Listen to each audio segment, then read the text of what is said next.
Over the last couple of months, I've been extremely excited for one video. Obviously, I've been excited for more than just one video, but this one more than any of the others.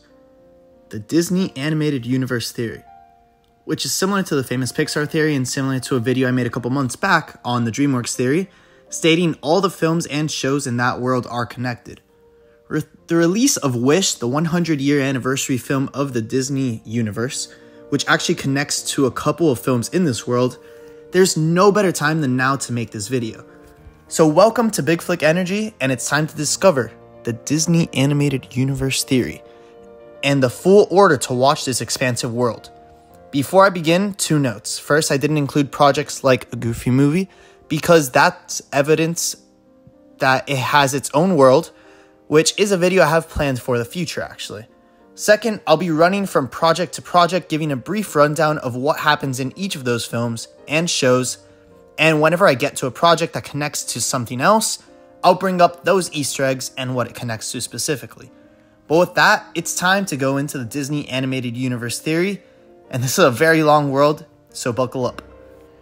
We start with Fantasia. A mesmerizing blend of animation and classical music, Fantasia transports audiences through whimsical vignettes featuring iconic scenes like Mickey Mouse's magical adventure with enchanted brooms shows us the magic that lives in this world. Meanwhile, Night on Bald Mountain and Ave Maria are sort of the starting point of this entire world, showing us the origins of good and evil. We also have a showing of the evolution of dinosaurs as the next piece of content of the origin of this world, alongside other segments which are sprouted throughout the timeline of this universe, like Dance of the Hours, which takes place around the eventual Zootopia. Even though some segments take place at different points in time, this film should be watched first because of how it ties into everything, whether it be in the time of Zootopia or the time of Hercules, since we are also getting a segment here that shows us the Greek gods. So this sort of establishes the principal idea of the circle of life, where the first thing that we're watching here is in some ways also the final thing that we're watching. So I think that's pretty cool to see. But with that, it's followed by Fantasia 2000. A modern take on the Fantasia concept, this sequel interweaves captivating animation with a new musical score, showcasing everything from a flying humpback whale to a fiery phoenix in a visually stunning symphony which adds to the overall story and magic of this world. After this, we have Dinosaur, which takes place 65 million years ago. Journeying back to prehistoric times, Dinosaur follows Alador, an Iguanodon, on an epic quest for survival, offering a visually striking adventure as he navigates a world teetering on the brink of extinction, which interconnects to the story we saw with the dinosaurs in Fantasia. It also shows that animals may be more intelligent than we think, with all the traditions they hold and how they function as a society. Now, the extinction of the dinosaurs eventually does happen, and we go into the next era after the Jurassic and Mesozoic era with the Ice Age. Not the movie Ice Age, but with a movie taking place in that time with Brother Bear taking place around 10,000 BC. Against a breathtaking backdrop of ancient North America, Brother Bear unfolds the touching story of Kenai, who undergoes a transformative journey as he learns about love, loss, and the interconnectedness of all living things. Here we see the interconnectedness of our world with the spirit world, a world where both animals and humans go to after death. We can also see the continued legacy and intelligence of animals in this world, already establishing that the animals in films like Brother Bear, Lion King, and others are actually smarter than we think. And speaking on Brother Bear, we continue with its own sequel. So, obviously it takes place after Brother Bear, and it builds on the themes of the first.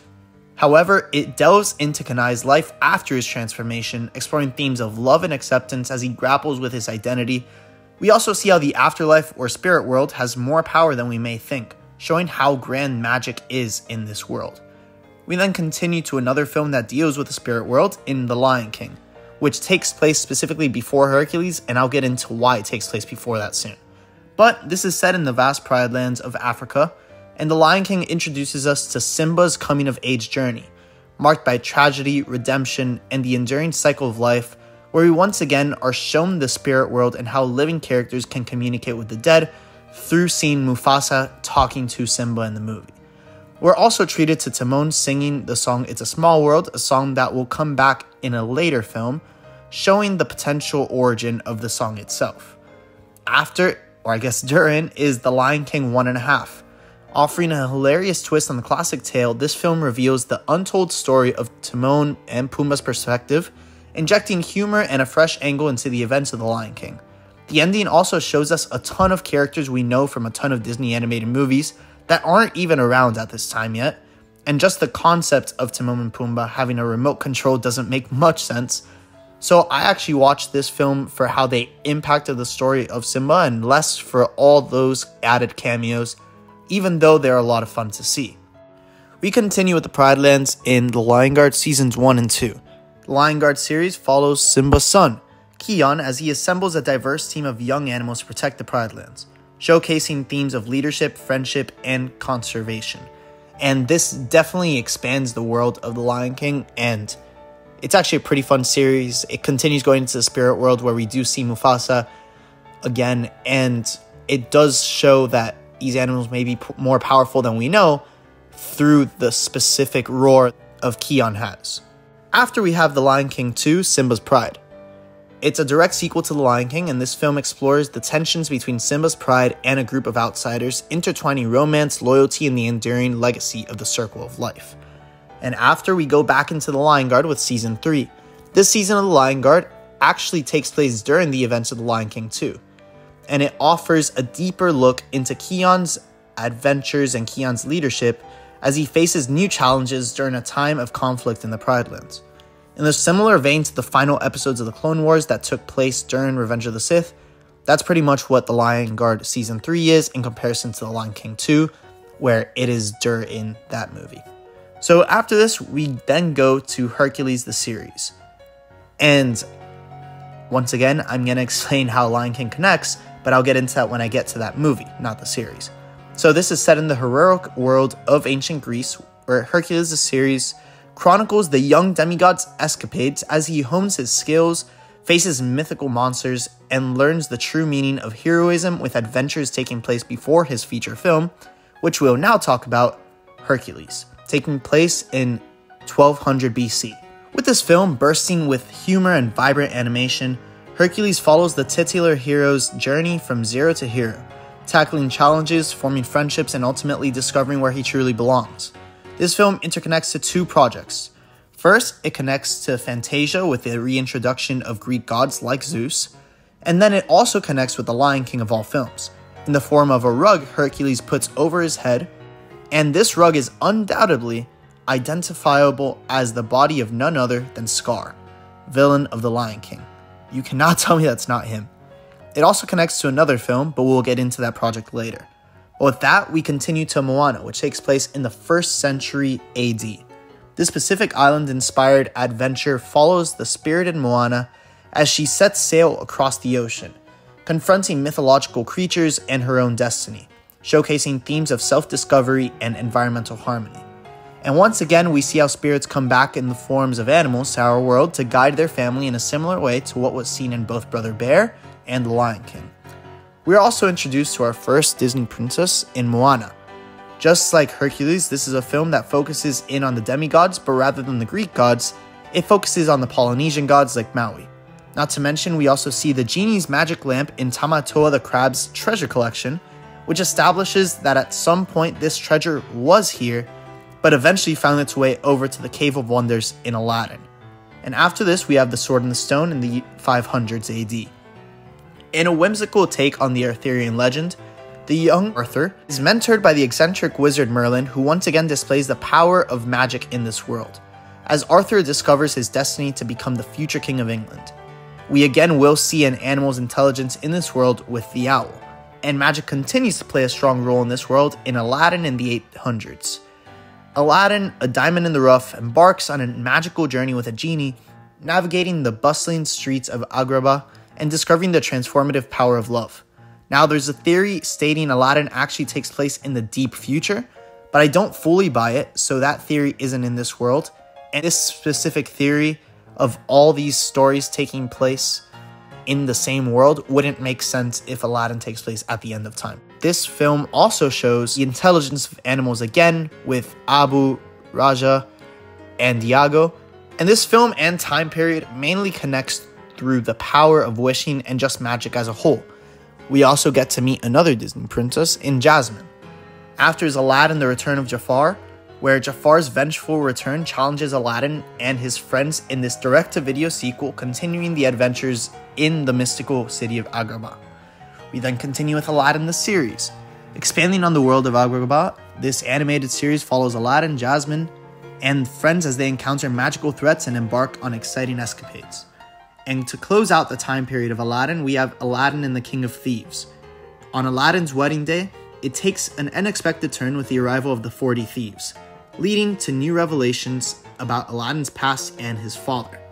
We then continue with Brave, The Legend of Mor'du. Now, before I continue, I will say this is a Pixar film, not specifically a Disney animated film, but it does have a direct crossover with Sophia the First, which shows all the other Disney princesses as well, so it's illogical to exclude it, and it's the sole exception to the rule of no Pixar films in this world. But this is a short that shows the magic around the spirit world and bears in this world, similar to Brother Bear, which we continue to see in Brave the movie, taking place in the 10th century. So Brave follows the adventurous Princess Merida as she defies tradition by refusing to marry. In her quest for independence, she inadvertently unleashes a magical curse, leading her to discover the importance of family and embracing her connection to nature and mystical forces to mend the bonds she once sought to break. This film is very similar to Brother Bear in many ways and shows this connection to the spirit world once again, through the will-o-wisps and the overall presence of Merida's mother becoming a bear, and how this is more of a legitimate curse, where her mother is progressively acting more and more like a bear, showing she is slowly becoming more connected to the circle of life. After this is the Black Cauldron. Early in the Middle Ages, it takes place, and in this medieval fantasy world, the Black Cauldron follows a young pig keeper named Taran as he embarks on a perilous quest to prevent the evil Horned King from conquering the land. This film is obviously very tied to magic, but it also gives us a forgotten Disney princess in the form of Princess Elonwe. We do see some fairies which resemble a character we'll meet in a couple hundred years in the form of Tinkerbell, so it's very possible her species had a presence at this time beyond the shores of Neverland. We then continue with the new film Wish, which takes place in the late Middle Ages. Taking place on the Iberian Peninsula, we explore the kingdom of Rosas in this new film, showing us once again the intelligence of animals, but also giving us countless teases with the names of these animals from the trailers alone. It also shows us in many ways the power of the wishing upon the star, something we'll see in many projects down the line. I'll make a separate video speaking on how that film specifically ties into this world. I'll also say the main character of this film is probably going to be our newest Disney princess. And speaking of them, we continue on to Sleeping Beauty in the late 1300s. This timeless fairy tale unfolds as Princess Aurora, cursed by Maleficent, awaits true love's kiss to break the spell, leading to a clash between good and evil in a medieval kingdom. This shows magic in a very large role once again, and animals like the mice with human-like intelligence alongside another Disney princess, Princess Aurora. Next is Mulan, taking place in the 1400s, whereas Sleeping Beauty was in the late 1300s. In this film, it takes place in ancient China, and Mulan disguises herself as a man to join the army, confronting gender expectations and ultimately saving her country from invasion in a tale of courage and honor. She also is the newest Disney princess in this world, and we also see one of the few dragons we have seen in this world after the Black Cauldron. This world is then continued in Mulan II, taking place 1 month after the original film. It continues Mulan's story, and this sequel explores her challenges post-victory as she undertakes a mission to escort the Emperor's daughters, blending themes of duty and love. Next is another story in the form of The Hunchback of Notre Dame. Set in 1482 and in medieval Paris, this film tells the poignant story of Quasimodo, the kind-hearted bell ringer, and his unlikely friendship with the gypsy Esmeralda, all while facing the villainous Judge Frollo. Now we do see a character for a future film here in the form of Belle from Beauty and the Beast, but this does not make much sense given the timeline.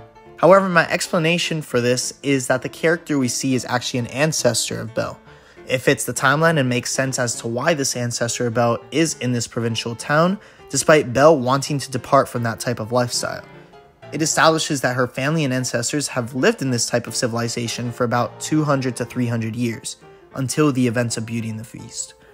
This is then followed by its sequel, and it takes place in 1488, expanding on the lives of Quasimodo and Esmeralda, and this sequel continues the adventures in the City of Lights, introducing new characters and challenges.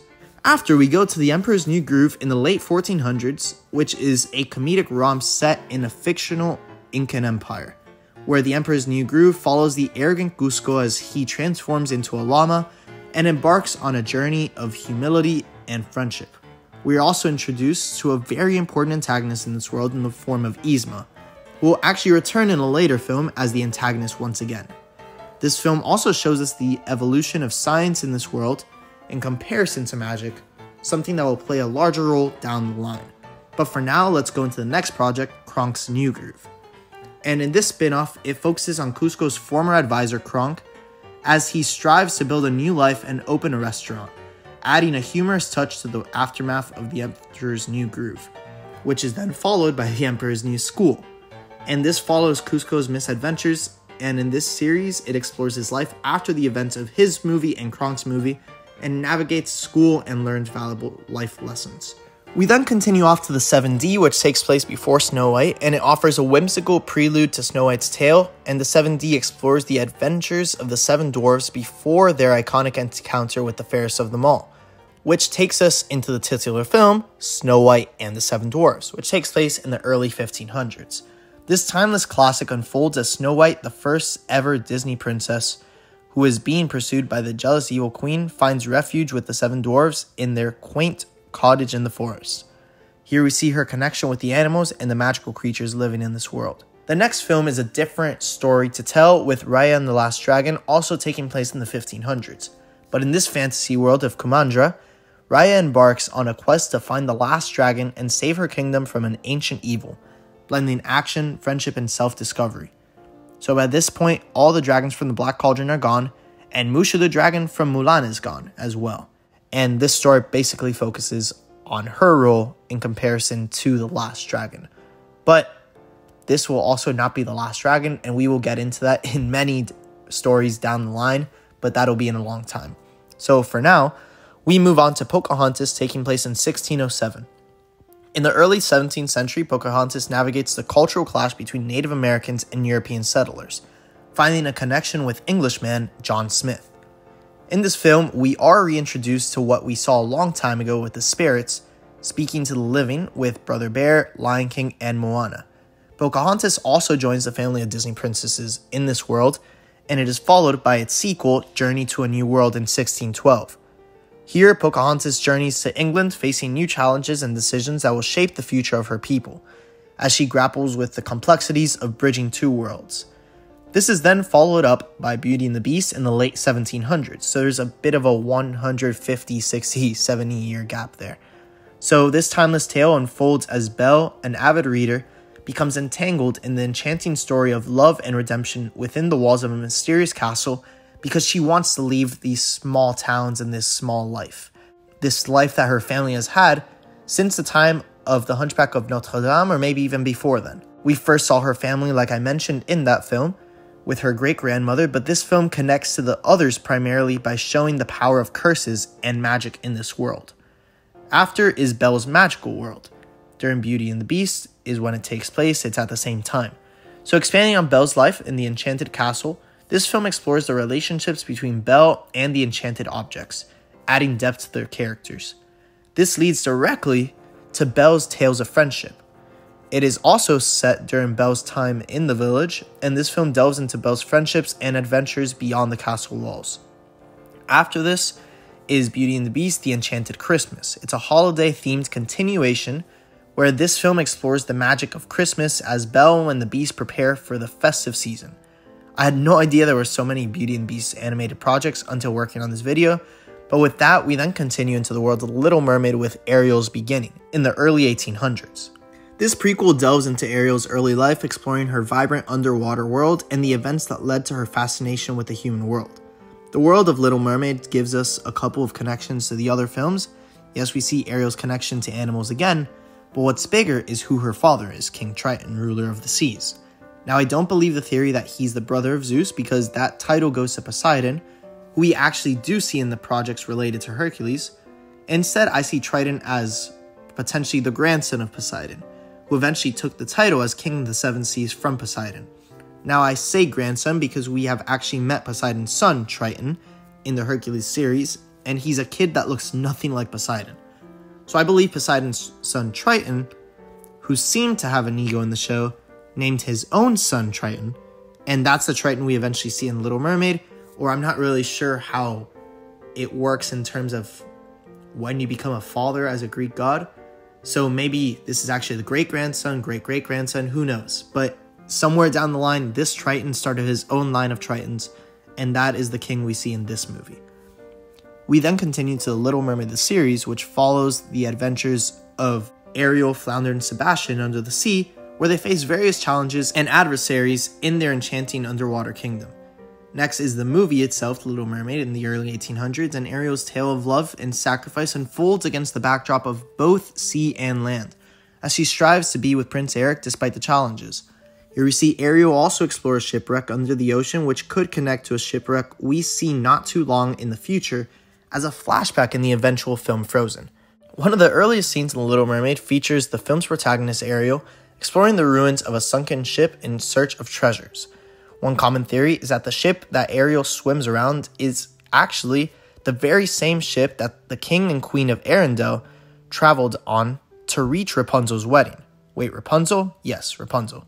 We'll explain how she connects to Frozen as well later, and we also see two government officials from Cinderella show up at Eric's wedding in this film, which connects to those two stories as well.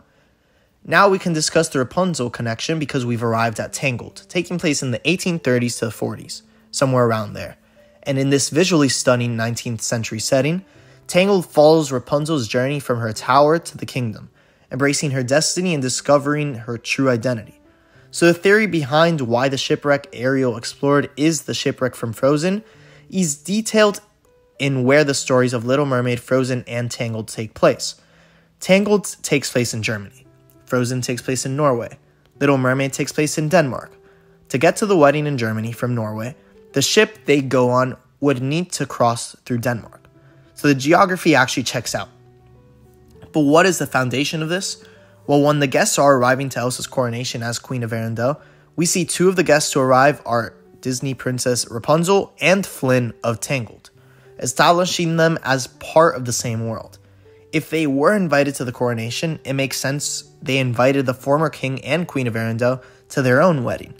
The timeline matches as well, since Frozen takes place in 1844 and Tangled takes place at any point between the 1830s to the 40s. Now, this isn't the only film Tangled connects to, because Tangled also connects to none other than The Emperor's New Groove. You see, there's a theory that Mother Gothel, the main antagonist from Tangled, is the same character of Yzma from The Emperor's New Groove. It's a weird theory, but makes sense once you realize what each character wanted. Mother Gothel wanted to be young forever and have power, so she found a substance that could keep her youthful, Rapunzel's hair. Yzma wanted power and could use potions that could change somebody's appearance to do it, but she actually never had a de-aging potion that would work like that. And they were all more to change how you looked rather than your actual age. It's sort of a comparison between Botox and the Fountain of Youth. When Yzma eventually found the Fountain of Youth with Rapunzel, she found the path to eternal life and power. This is why when Mother Gothel was defeated and aged up, she actually looked very similar to Yzma, because she actually always was Yzma. Now next, we continue with Rapunzel and Flynn's story with Tangled the series. And this expands on the story in this series, which follows her adventures as she navigates the challenges of royalty and uncovers the mysteries of her magical hair, another showing of the value of magic in this world. Now after is Tangled Ever After, which takes place 2 years after the original film. But this is a short film that depicts the chaotic events surrounding Rapunzel and Flynn's wedding, providing humor and heartwarming moments. We then jump over to The Little Mermaid 2, Return to the Sea, which takes place 12 years after the original. Ariel's daughter, Melody, discovers her mermaid heritage and faces new threats in both the undersea and human worlds. But this is then followed by Tarzan 2. I know I haven't mentioned the first Tarzan yet, but that's actually because this is a prequel to the original Tarzan, but they still called it Tarzan 2. And it takes place in the mid-1800s. So delving into Tarzan's earlier years, this film explores his childhood and the challenges he faced before encountering humans. This film truly shows the intelligence of animals and how they can raise a human child as their own. Now there is actually a connection point for Tarzan to the shipwreck from Frozen as well. This shipwreck really connects a lot of these stories together, and in an interview with Frozen's director Chris Buck, we learned that the King and Queen of Arendelle actually survived their dramatic boat crash. According to Buck, the royal couple drifted for several weeks at sea until they finally landed off the coast of Africa, where they survived until just shortly after they gave birth to a son. Can you think of any other Disney movies where a baby is abandoned in Africa? That's right, Tarzan. According to Buck, Tarzan is actually Anna and Elsa's long-lost little brother. So with that, there's no better time to continue into the world of Frozen than now. And as mentioned before, it takes place in 1845 in the Kingdom of Arendelle, and it's a story that tells the stories of Elsa and Anna, exploring Elsa's magical powers and the bond between the two sisters and just the magic in this world. And like I just said, it's a film filled with magic and intelligent animals, and this is one movie that interconnects multiple franchises together. Now there is one more Easter egg related to a character from this film, but that connects to Big Hero 6, so I'll revisit that once we get all the way to that story. But next is Olaf's Frozen Adventure, taking place once again in 1844, and it's a holiday-themed short film set in the Frozen time period as Olaf the Snowman embarks on a quest to find the perfect holiday traditions for Elsa and Anna. This is then followed by Frozen Fever in 1845, another short film that follows Elsa's attempts to plan a perfect birthday celebration for Anna, showcasing the sisters' love and the challenges of Elsa's magical abilities. To close out this world, for now, is Frozen II in 1847. This sequel takes Elsa, Anna, Kristoff, Olaf, and Sven on a journey to discover the origins of Elsa's powers and the enchanted history of Arendelle. We then move into the world of Alice in Wonderland in 1862, bringing back the song It's a Small World, all the way back from The Lion King 1.5.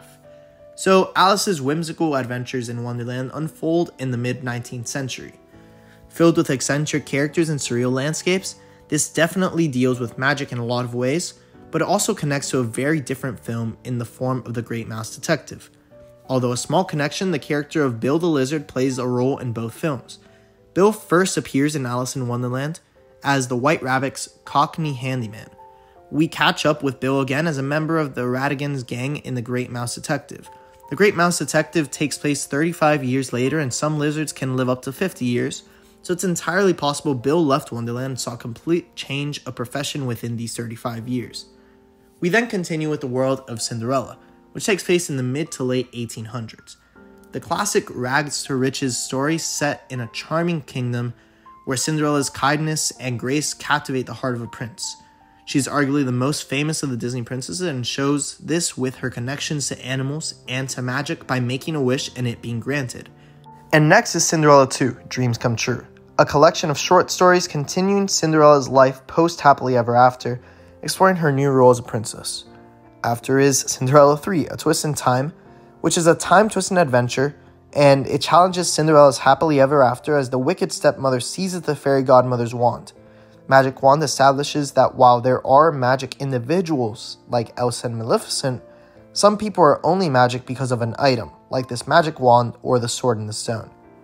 And next is Sophia I, Once Upon a Princess, in the late 1800s. Sophia's enchanting journey begins when she discovers what she truly is, and it sets the stage for magical adventures in this interconnected realm. This film will soon set up the larger story of Sophia I's TV series, which we can now go straight into with Seasons 1 and Season 2. And here we see Sophia's growth as a princess as it unfolds, showcasing the challenges and triumphs in her royal journey, while further exploring the magical kingdoms. This show is heavily connected to all of the princesses through Sophia's amulet, which, in the words of Cinderella and many others, connects the wearer to all princesses there ever were. This allows us to see a ton of nostalgic moments with famed characters like Cinderella, Jasmine, Belle, Ariel, Aurora, Snow White, Mulan, Rapunzel, Tiana, Merida, and Elena, a character we will soon meet. But it also has a ton of other connecting points like the flying carpet and the reintroduction of dragons, which really makes this show the connecting point of all Disney princesses and Sophia's amulet, which is in a lot of ways the culmination of the magic of the spirit world. Not only can it summon spirits, but it holds a lot of the same magic we saw all the way back in Brother Bear, with changing vocals to an animal, placing curses, summoning spirits, and more. This is then followed by Dear Sophia. This special installment gives fans a deeper look into Sophia's life, providing a heartfelt connection to the character and enriching her role in the expanding narrative. We then see Elena and the Secret of Avalor, and this crossover event connects Sophia and Elena's stories, unveiling the secrets behind Avalor's history and seamlessly linking the two prominent characters, which will lead into Elena's own show, Elena of Avalor Season 1. The introduction of Elena, a brave princess on a mission to reclaim her kingdom, adds a new layer to the interconnectedness of these tales, blending magic and regal responsibilities. We then return back to Sophia I with Seasons 3 through 5. Sophia's adventures continue evolving with each season as she faces new challenges, strengthening the narrative ties to the broader universe. We then arrive at the final part of the interconnected story of Elena and Sophia, with Elena of Avalor Seasons 2 and 3. Elena's journey continues to unfold as she confronts political intrigue and mythical and mystical threats, contributing to the overarching narrative's depth leading up to her renewed coronation after defeating Shariki. We then move on from the Disney princess era with Tarzan in the late 1800s. We witness Tarzan's encounter with civilization in the late 19th century, as he navigates the complexities of human society and discovers his true identity. We also meet Jane. Now in a scene in Tarzan, we can clearly see the tea set from Beauty and the Beast featured on a cart. This begs the question, why does Jane possess the tea set of a French royal family in the first place? The answer is quite simple. A theory suggests that Jane is actually the great-granddaughter of Belle from Beauty and the Beast. Their appearances are similar enough, and an aristocratic background explains how Jane has the finances and education to pursue an academic expedition on the Atlantic coast of Africa. And who knows if her connection to Tarzan, a man who acts like a beast, may be a hereditary trait received from her great-grandmother, who also fell for a man who acted like a beast. And this is pretty interesting because we actually see a major family line here, starting all the way back in The Hunchback of Notre Dame with a background character, heading over to Beauty and the Beast, and now all the way into Tarzan. And with this, we continue with Tarzan in the series, The Legend of Tarzan. Here continues his story, exploring multiple adventures as he balances life in the jungle and his responsibilities in the human world. This is then followed by Tarzan and Jane taking place 1 year after the original film. Further delving into the dynamics of Tarzan and Jane's relationship, this film explores their life together in the jungle, showing she may have some animalistic genes she acquired from a great-grandfather. We then jump into the film Pinocchio in 1883. Geppetto's creation comes to life in this 19th century tale of a wooden boy's quest to become a real boy, encountering challenges and lessons along the way. Now, the way Pinocchio comes to life is by Geppetto wishing upon a star, which is also where the iconic When You Wish Upon a Star song, which would then become the Disney intro theme, comes from. Now, we also know that is the reason the new film Wish was created. It was created to represent 100 years of Disney and give an origin story to the wishing star itself that has been wished upon by so many of our favorite characters. So here we see one of the many wishes granted by the star from the movie Wish was to bring Pinocchio to life. After is Tinkerbell, taking place in the late 1880s. The enchanting world of Pixie Hollow unfolds as Tinkerbell discovers her place among the fairies, showcasing the magic and camaraderie of Neverland. She's a character best known for her presence in Peter Pan, but she's actually appeared in more films than any other character on this list, which is insane to say.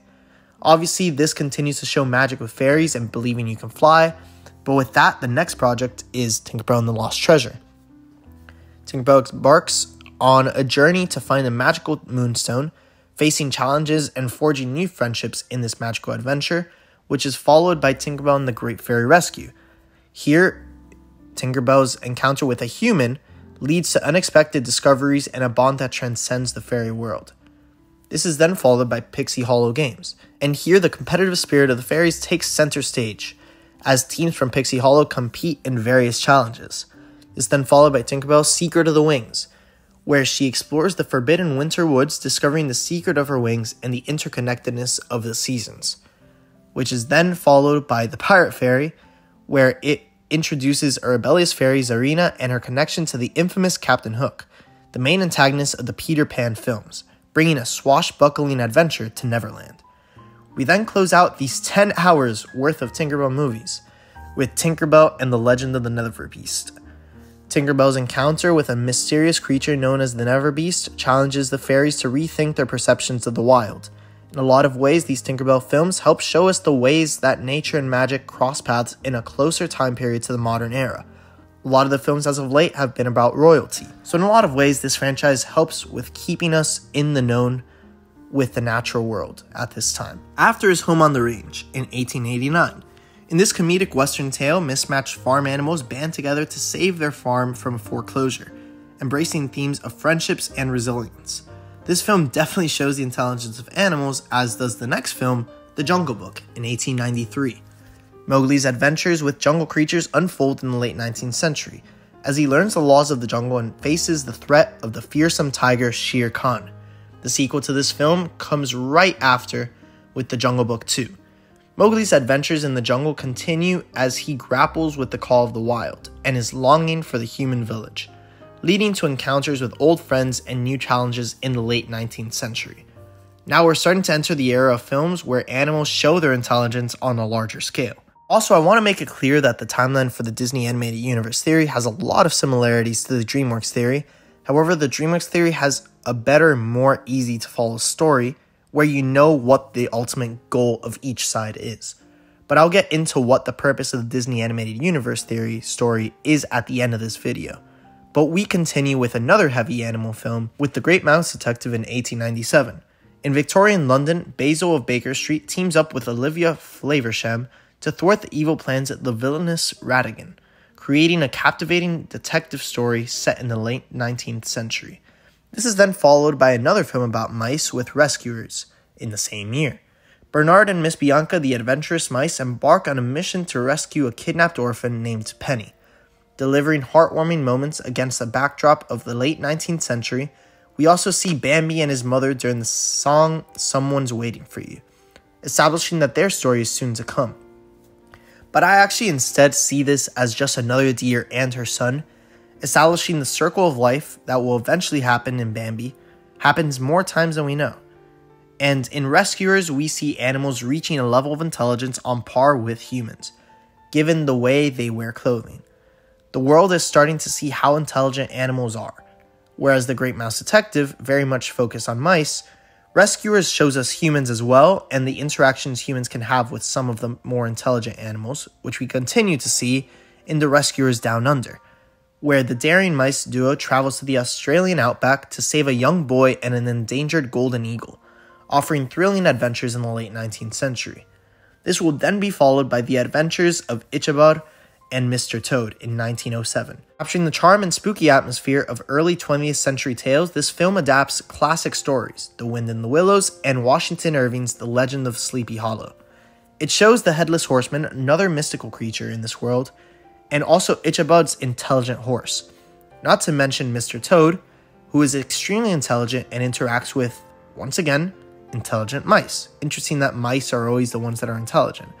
And it shows how grand of a society and living mice have made in this world, given they've been able to build a life away from humanity and become cultured. However, a species of animal that still hasn't grown beyond their connection to humans are dogs, as seen in Lady and the Tramp in 1909. This is a love story as it blossoms between the refined Cocker Spaniel lady and the street-smart mutt tramp, delivering a heartwarming tale of canine romance. And here animals are shown to be more intelligent but still have a reliance on humans. We see this again with the Aristocats in 1910. Amidst the enchanting atmosphere of this era in Paris, this animated comedy follows a wealthy cat and her 3 kittens on a jazzy adventure, embracing the spirit of the early 20th century.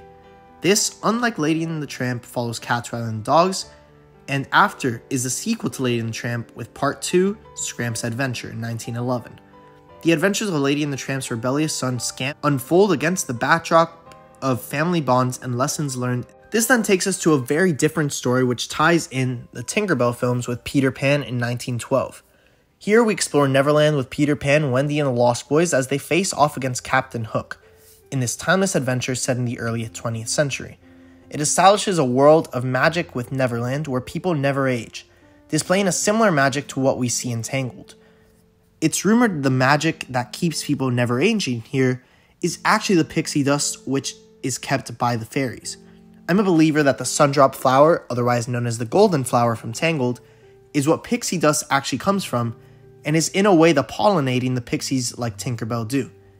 Because of how concentrated Neverland is with these flowers and the pixie dust, it keeps everybody on the island from ever aging.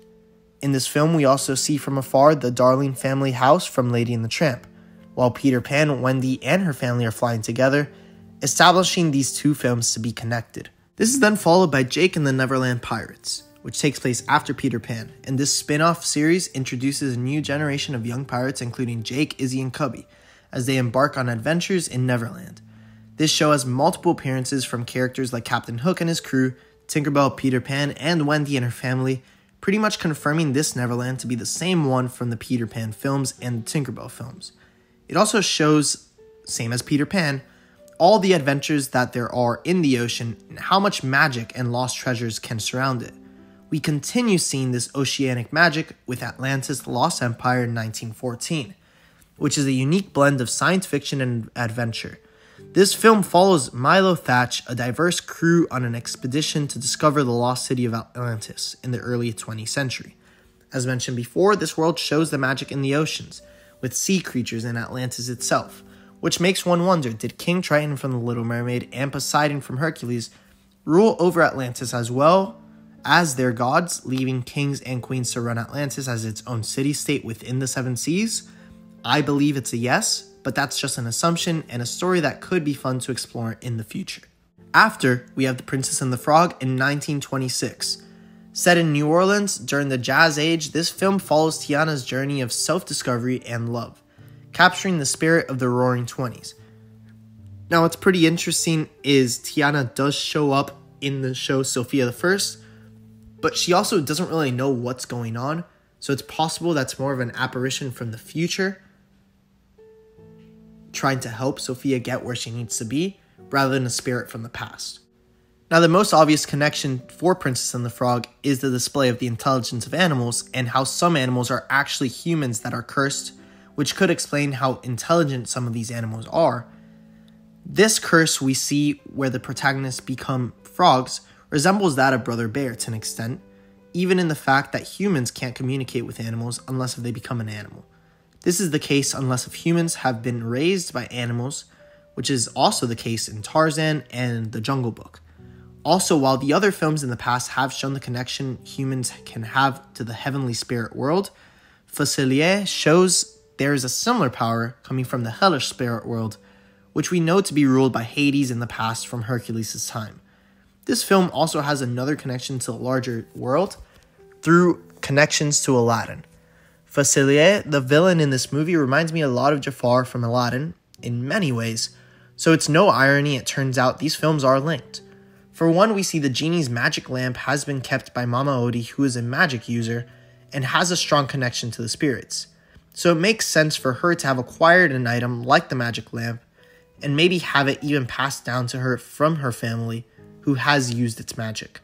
Second, we see the magic flying carpet on the roof of a building being cleaned early on in the film, which, at least to me, shows that magic can fade away over time, or even perhaps the way the carpet could fly was through pixie dust, and it has a longer history than we know of with how it interacted with the dust.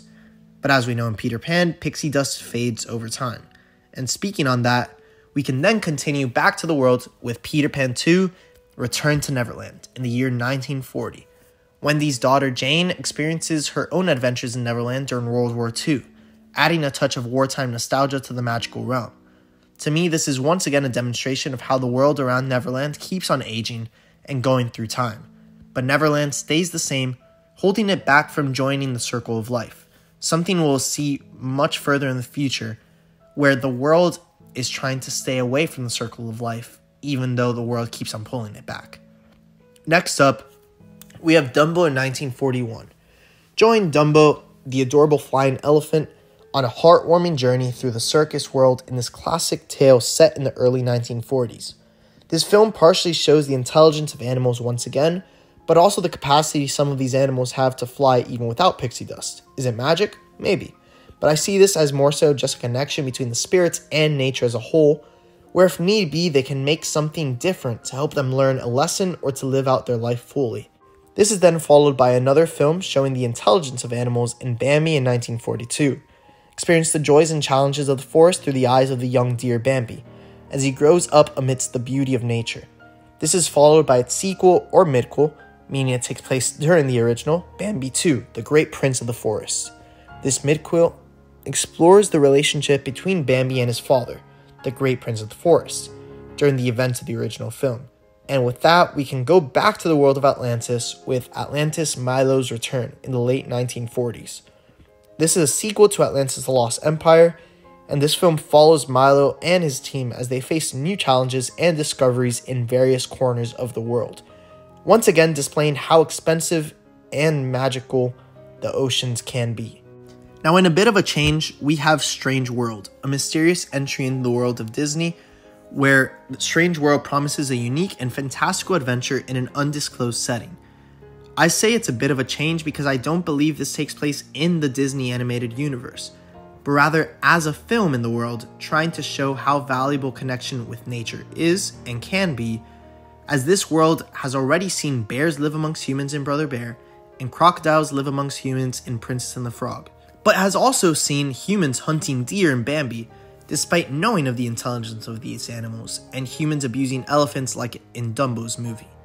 So the world thought it was time to put out a movie or a book showing why they shouldn't kill or harm these animals and nature as a whole for sport.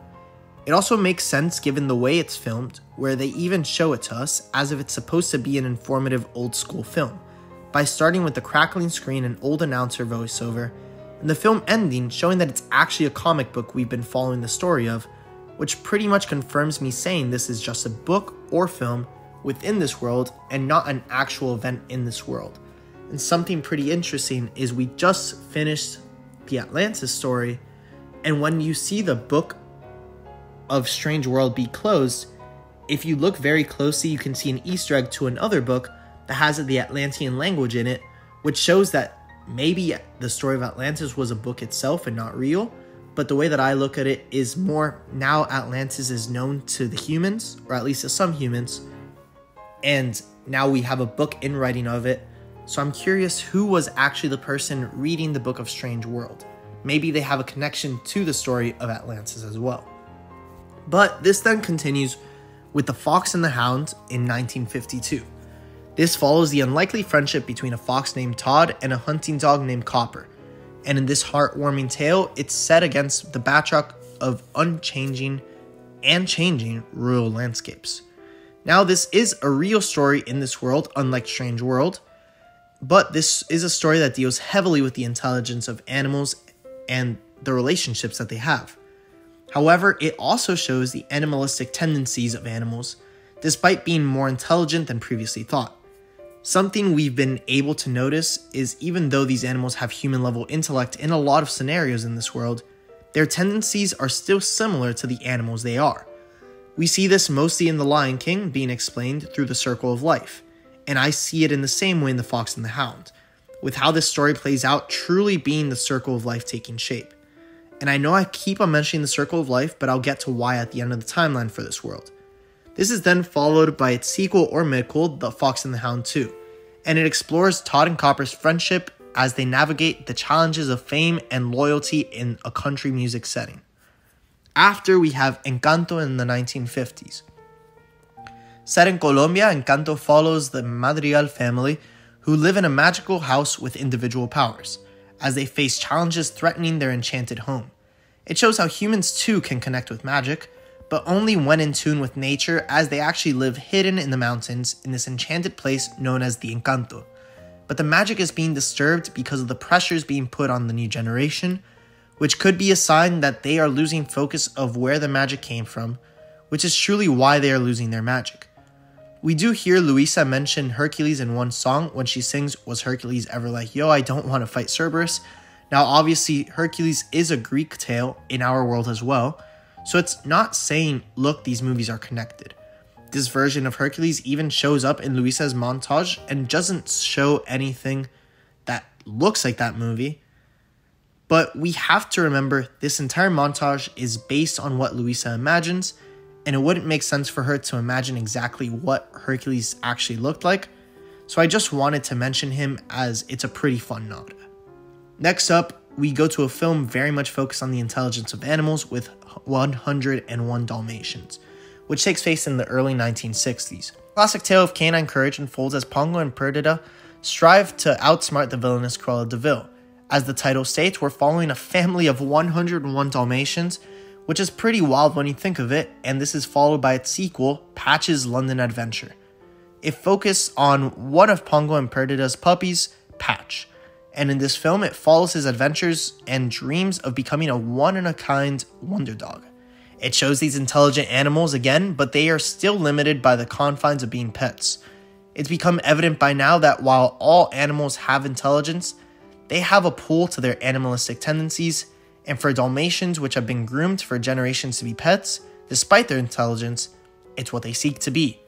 But we're arriving to a point that animals living a life completely secluded from humans, meaning not as pets and not in the cities, but in complete seclusion, are actually escaping their animalistic tendencies. And we see this in the 100th film in this entire world, The Many Adventures of Winnie the Pooh. Join Winnie the Pooh and his friends in the 100-Acre Wood for a series of charming tales set in the 1960s. Now, obviously, Christopher Robin sees them and befriends them, but before this, it is believed the 100-Acre Wood has been removed from any human interaction, which I guess makes sense because it would take a long time to explore a place called the 100-Acre Wood, which allows these animals to still have animalistic tendencies like consuming honey for Winnie the Pooh, but they've grown past the previous circle of life and can live in full harmony with other animals. This escape from the circle of life was first seen all the way back in The Lion Guard when Keon recruits non-lions into his Lion Guard team. However, remember what we saw in The Fox and the Hound, where these animalistic tendencies can stay hidden and come out of nowhere if they please. And seeing Winnie the Pooh still love honey is a sign that he's not fully human, nor will he ever be, and those animalistic tendencies that form the circle of life can come back at any given moment. This is then followed by The New Adventures of Winnie the Pooh, and in this animated series, it follows the adventures of Winnie the Pooh and his friends as they embark on whimsical escapades in the 100-Acre Wood. After his Pooh's grand adventure, the search for Christopher Robin, where the gang goes on a quest to find Christopher Robin in this heartwarming tale. After is the Tigger movie, and Tigger sets off on a journey to find his family, showcasing the importance of individuality and belonging in the 100-Acre Wood. We then continue with Piglet's big movie, where Piglet takes center stage as he goes on a quest to save his friends' memories, emphasizing the significance of even the smallest of heroes in the 100-Acre Wood. After is Pooh's Heffalump movie, where we join Pooh and his friends as they befriend Lumpy a Heffalump, challenging preconceived notions and fostering understanding. And to end this phase of Winnie the Pooh stories, we have the simply titled Winnie the Pooh, which is a return to the classic storytelling style, and this film features Winnie the Pooh and friends embarking on a mission to save Christopher Robin from an imaginary culprit in the 100-Acre Wood. We then continue this world with Oliver and Company in the 1980s. Set in the bustling streets of New York City, Oliver and Company follows a kitten named Oliver as he befriends a group of street-smart dogs led by Dodger. Now, this film does show animals with intelligence, but at a lower level than the ones in Winnie the Pooh, which once again is because the animals in this film have had interactions with humans through the years, which have made them less independent. Now, we also have a cameo from another famous dog in the form of Pongo from 101 Dalmatians, or Dewey. Yes, there is a dog that looks a lot like Pongo, but I'm more of a believer that this is one of the many children of Pongo, as it makes a lot more sense given the timeline, because by this time, this film takes place around 20 years after the first 101 Dalmatians film, so it doesn't make sense if it's Pongo, but one of his many children in their elder years would make sense here. Next, we have a very different story in Recess in the year 2001, so we just jumped about 20 years. In the bustling world of 3rd Street Elementary, TJ Detweiler and his friends navigate school life, dropping subtle hints at a broader universe beyond the playground. So why is Recess in this world? Well, remember, there is a sequel film to this show, and there were films connected to a lot of these Disney Channel shows, not to mention a ton of crossovers between these. So a lot of the Disney Channel shows and their connected movies are part of this larger Disney animated universe theory. Overall though, This series doesn't really add much to this world in terms of magic and the circle of life, as it's very down to earth, and to me, it just shows that even in this world, which has differences, in a lot of ways, it's still the same as ours. Recess did cross over with Lilo and Stitch, which does connect those two stories though.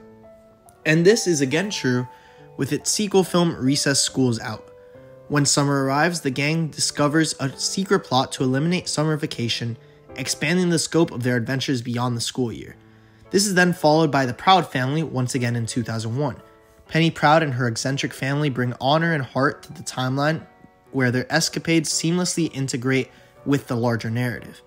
This is another low-stakes story that doesn't need to be looked into that much, similarly to Recess, but I will say as well that the recently released Louder and Prouder series is more of a reboot than it is a continuation, given the characters now have phones and modern tech, which makes it pretty evident it's a different version of this story. So there probably is a world out there for that new series, but it's not this world. And the Proud family did cross over with Lilo and Stitch as well, which does connect those stories, though, which brings us directly into that storyline with Lilo and Stitch in 2002. The Hawaiian adventure begins as Lilo adopts the mischievous alien Stitch, setting the stage for extraterrestrial elements to play a key role in the unfolding saga. So this is a very different story because it shows that our world is not alone and aliens are among us. Not just this film, but the other films and shows related to Lilo and Stitch I'll be mentioning soon help show how expansive the galaxy is, which will help me explain where this universe will eventually end up. Because now we know if there are aliens, there are more worlds which can inhabit life. But keep that in mind for later. Next up though, we have Lilo and Stitch 2, Stitch Has a Glitch. Stitch's lovable chaos takes a serious turn when he starts malfunctioning, adding depth to his character and paving the way for further exploration of his origin, which takes us directly into the origin of Stitch, which delves into Stitch's backstory, and this installment adds emotional weight to the narrative, connecting the dots of his creation and his purpose in this universe. After we have Stitch the movie, Stitch's story continues as he, Lilo, and their friends face a new threat, solidifying their bond and expanding the Stitch storyline. So outside of Recess and the Proud family, Lilo and Stitch do cross over with characters from two other shows in Jake Long, the American Dragon, and with Kim Possible, which means it's time to talk about Kim Possible, which takes place in 2002, where Kim, a high school cheerleader with a knack for saving the world, enters the timeline with her own brand of heroics, seamlessly integrating into the interconnected universe.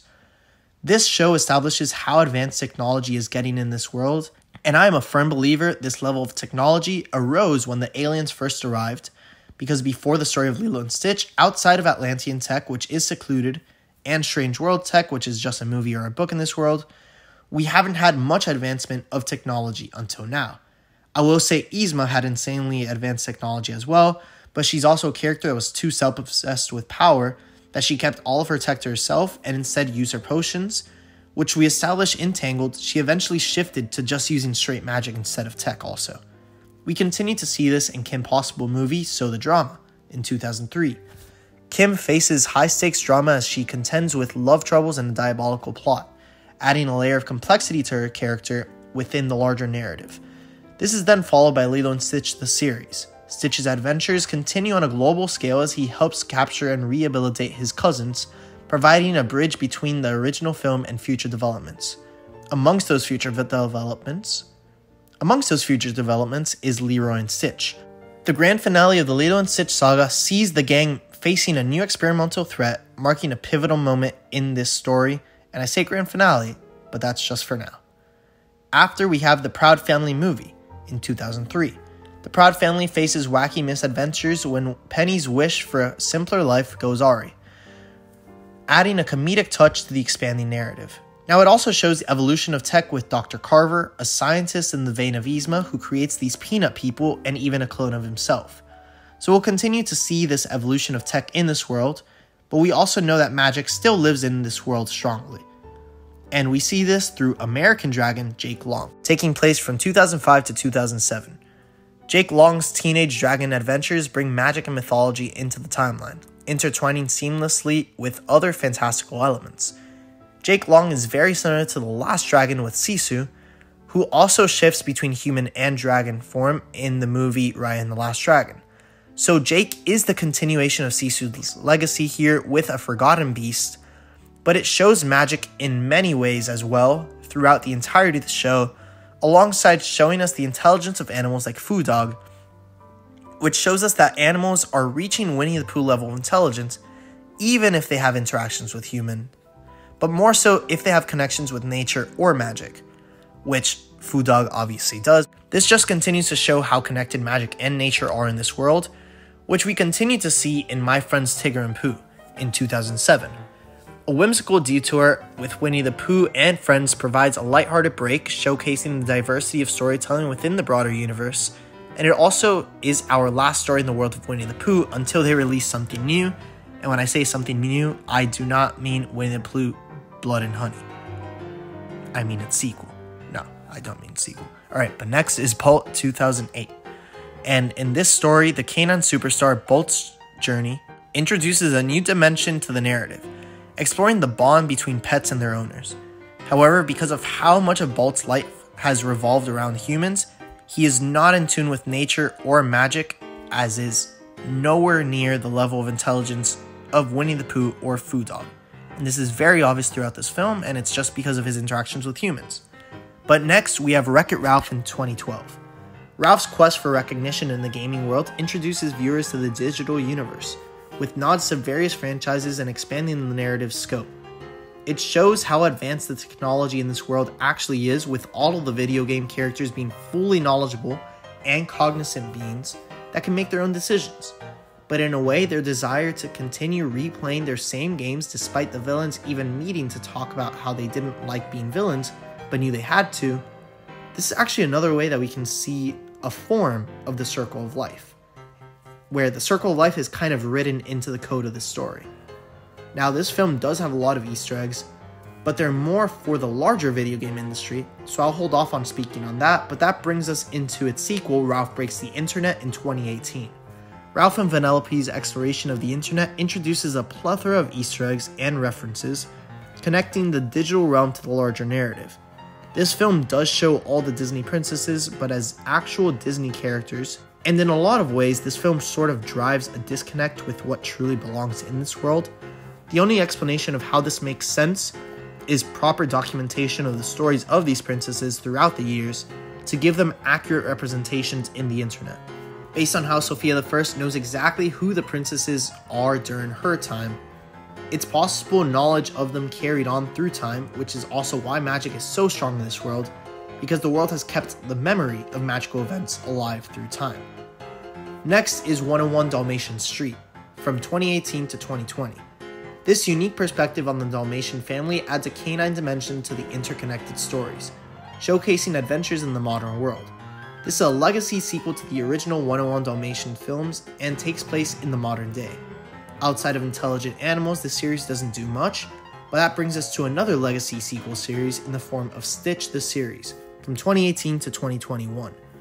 Stitch's misadventures continue in new settings, reinforcing his role in the broader narrative as he encounters different challenges and forms bonds with new characters.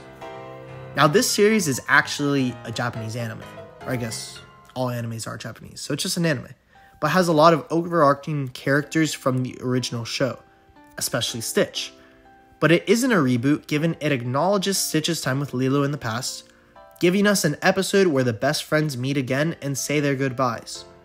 But this shows us that the presence of aliens is still at large in this world, which will lead into a larger universe in the deep future. This takes us over to a story showing how much technology has evolved since the aliens arrived with Lilo and Stitch in the form of Big Hero 6. A futuristic leap takes us to the bustling city of San Francisco, where Hiro Hamada and his inflatable healthcare companion Baymax lead a team of tech-savvy heroes.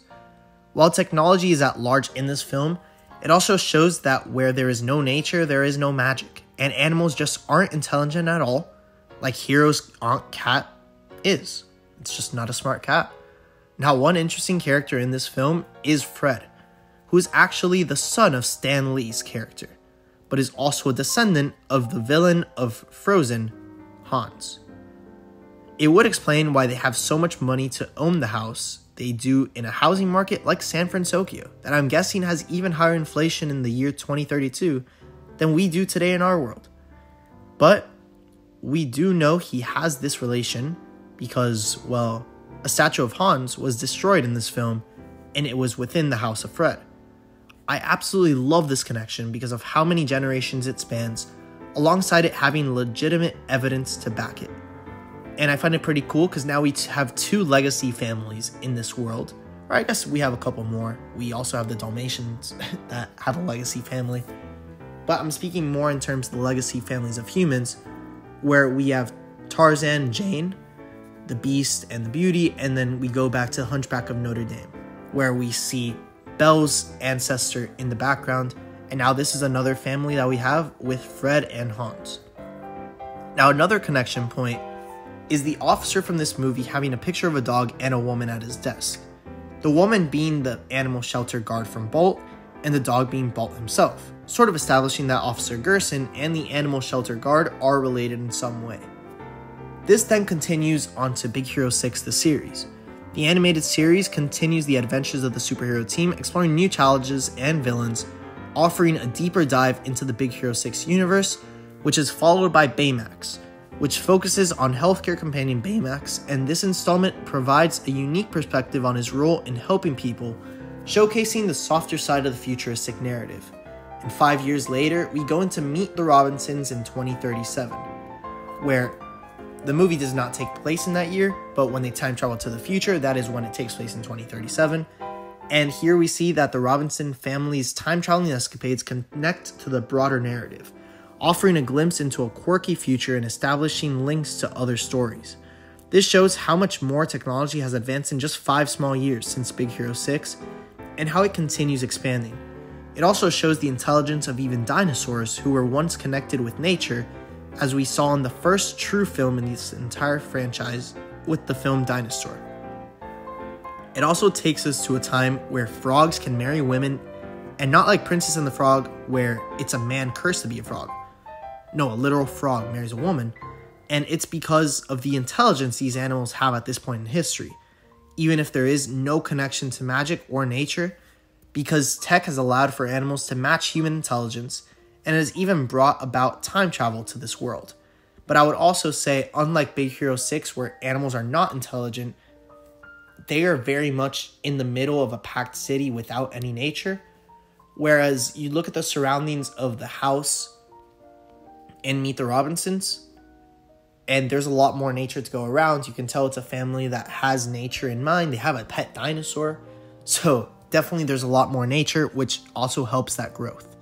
Speaking of time travel though, it's now time for us to jump to a time period where Earth is not alone in Treasure Planet, in the new 16th century. This cosmic adventure takes viewers on a spacefaring journey that intertwines with earlier themes and characters. The legendary Loot of 1,000 Worlds inspires an intergalactic treasure hunt when 15-year-old Jim Hawkins stumbles upon a map to the greatest pirate trove in the universe. We can assume that this story takes place at a time deep in the future, where humans are part of the galaxy now, and all of these aliens from Lilo and Stitch have places in this galaxy as well.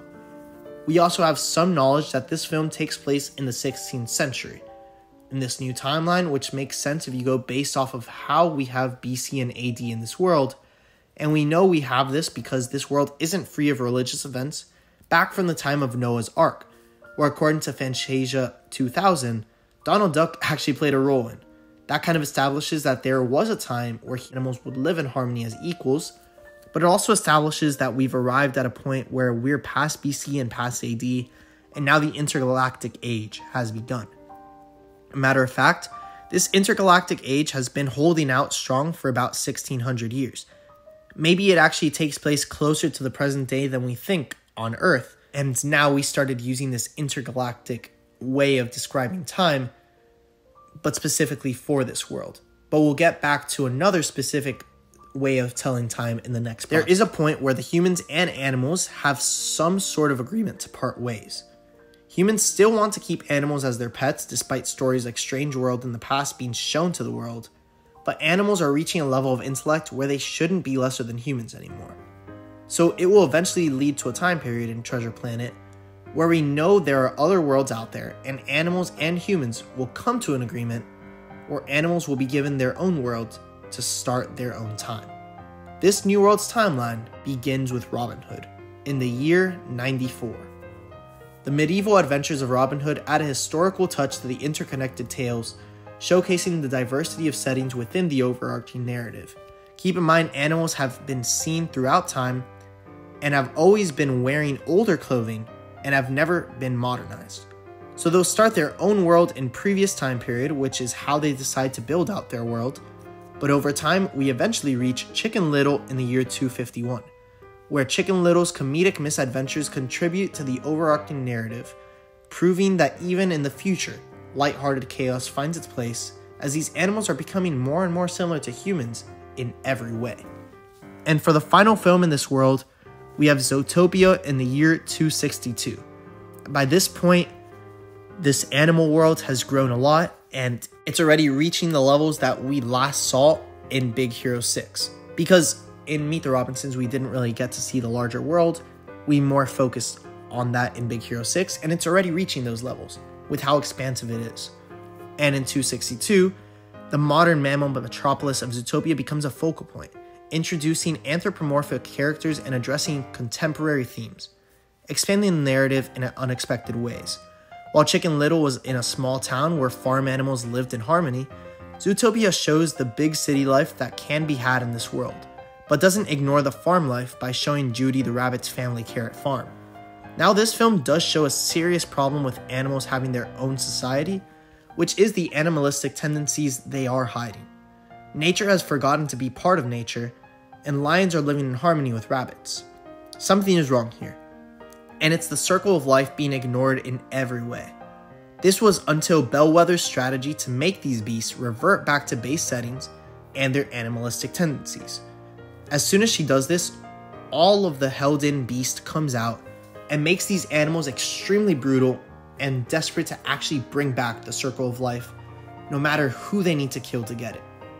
Now, Bellwether does lose in the end, but she exposes a major issue with this society, that no matter how hard they try, these animals are being pulled in by the circle of life to be what they once were. Even without the presence of the weapon used by Bellwether, we see that the wolf security guards can't resist howling together because it's part of their nature. Now this world finishes off with Zootopia Plus, taking place during Zootopia. The spin-off series during the events of the original film offers additional perspectives and stories within the city, providing a more in-depth exploration of its diverse inhabitants. And with that, I'll explain why I keep on bringing up the circle of life and the purpose of this world. If you've seen my DreamWorks Theory video, you would know that these two worlds are very similar in how the presence of magic and nature plays a major part in it. However, they each tell very different stories. Their DreamWorks Theory tells of humans and magical creatures living in harmony until humans felt superior and took all the power away from the animals. Over time, the animals and magical creatures showed their intelligence until humans and animals became equals again. But because humans could never see animals as equals, it resulted in a war where these animals and magical creatures received help from the man on the moon, eventually leading to a world run by animals, free from humans, and strong in magic. The Disney animated universe theory is very similar to the presence of magic, but humans continue praising and using magic up until aliens bring about new technologies which minimize their use. But it doesn't stop the development of animals, which eventually reach an intellect level similar to humans, whether through tech, magic, or being part of untouched nature. And when the world became a galaxy, the animals sought their own world, coming to an agreement with the humans to have their own. But while they showed they can live in harmony, we eventually see that their true natures are actually hidden, and there will eventually be a turn to the circle of life, no matter how hard the animals try to stay away from it, because as we saw in Brother Bear, Brave, and Sophia the First, the spirit world always wins, and nature always wins. So yes, both show that God or the spirit world always wins.